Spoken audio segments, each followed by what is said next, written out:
आज स्वर्गीय माता जीतना जी के प्रथम पुण्यतिथि के अवसर पर सर्वप्रथम उनके चरणों में श्रद्धांजलि अर्पित करते हुए आज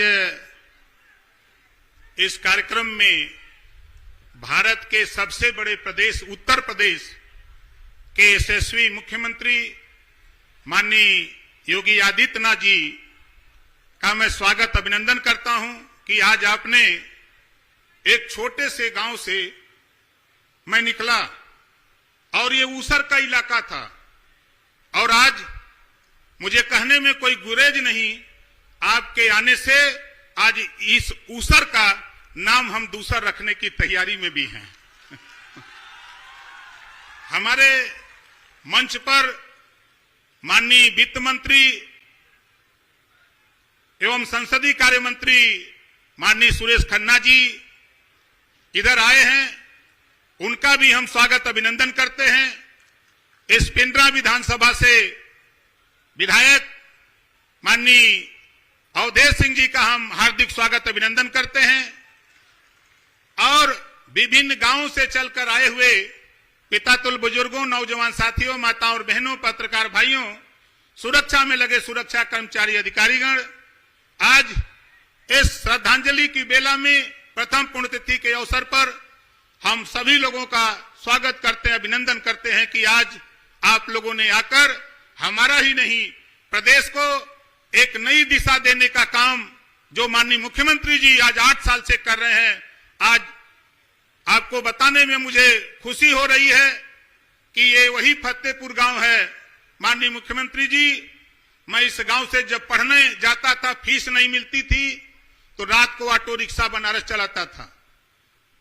फिर परिवार की स्थिति नहीं सुधरी, कॉमर्शियल खेती शुरू किया, सब्जी ले जाके पिंडरा मंडी में बेचता था।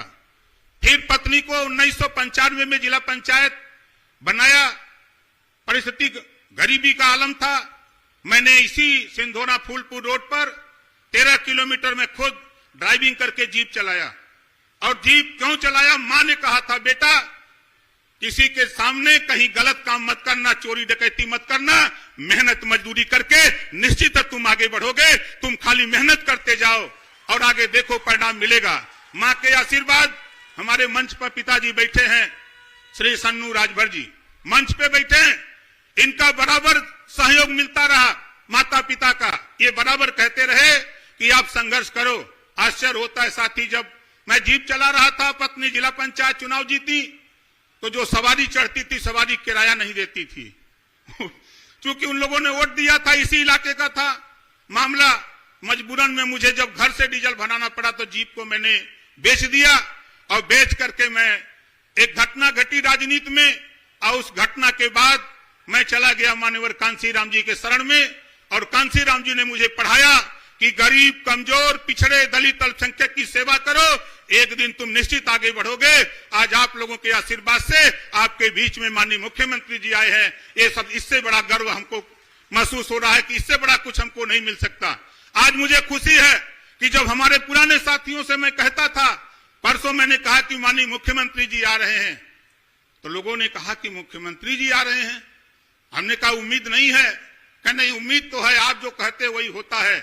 और मैं फिर धन्यवाद देता हूं माननीय मुख्यमंत्री जी को कि आज आपने इस छोटे से गांव फतेहपुर गांव, एक पुरहाई है खौदा जहां हम लोग रहते हैं, एक छोटे से गांव में ये पूरा इलाका ऊसर था, पूरा इलाका ऊसर था। हमारे समय में एक नहर आई, कुछ पानी का प्रबंध हुआ, उसके बाद पाइराइट आई, हम लोगों ने ऊसर को दूसर बना दिया, हम लोगों ने ऊसर को दूसर बना दिया और यहीं बगल में खेत है, लाल लाल टमाटर पैदा करा दिया, लाल लाल टमाटर पैदा करा दिया। और वो मां के आशीर्वाद से, मां के आशीर्वाद से मां ने कहा कि बेटा इस ऊसर को सुधार करके तुम दिखा दो। मैंने कहा मां, इस ऊसर को सुधार करके मैं दिखाऊंगा। जब लाल लाल टमाटर पैदा किया तो मां ने कहा कि जाओ अब तुम लाल लाल नेता भी पैदा करोगे, कोई तुम्हें रोक नहीं पाएगा।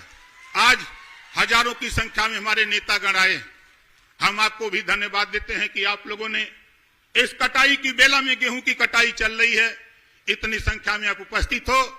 हम माननीय मुख्यमंत्री जी को सुनना चाहेंगे। हम बीच में रोड़ा न बनते हुए पुनः हम अपनी मां के चरणों में श्रद्धा सुमन अर्पित करते हुए आप सभी लोगों का हार्दिक स्वागत अभिनंदन करते हुए अपनी वाणी को विराम देता हूं। जय सुहेलदेव, जय श्री राम, जय भीम, जय भारत।